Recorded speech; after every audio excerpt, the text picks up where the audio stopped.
இயேசு இன்றைக்கு ஏதோ ஒரு காரியம் உங்களுக்கு துக்கத்தை கொடுத்து கொண்டு, குழந்தை இல்லை என்கிறதுக்காக கண்ணீர் வடித்து கொண்டிருக்கலாம்.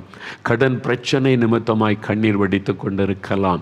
ஏதோ ஒரு போராட்டம், நிந்தை, அவமானத்தினால அழுது கொண்டிருக்கலாம். ஏன் எங்கள் குடும்பத்தில் இப்படி இருக்கிறது என்று கலங்கி கொண்டிருக்கலாம். உங்களுடைய கண்ணீரை துடைப்பதற்கு இயேசு வந்திருக்கிறார். நீங்கள் கண்ணீர் வடிக்கிற காரியத்தில் ஒரு அற்புதம் செய்வதற்கு இன்றைக்கு இயேசு உங்களை தேடி வந்திருக்கிறார். உங்கள் வீட்டுக்குள்ளே அவருக்கு இடம் கொடுத்தா, உங்கள் வீட்டுக்குள்ளே அவர் வந்தால் இந்த சூழ்நிலைகளை எல்லாம் அவர் மாற்றி உங்களை ஆசீர்வதிப்பதை நீங்கள் காண்பீர்கள். வெளிநாடு ஒன்றுக்கு ஊழியத்துக்கு நான் போயிருந்தேன். அதில் ஒரு பெரிய குடும்பத்தாரை சந்திக்க நேர்ந்தது. அவர்கள் கிறிஸ்தவர் அல்லாதவர்கள்.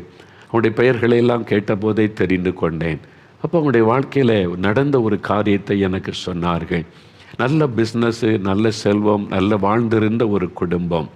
யாரோ அவங்க மேலே பொறாமைப்பட்டு பில்லி சூனிய மந்திரவாதம் பண்ணினதுனால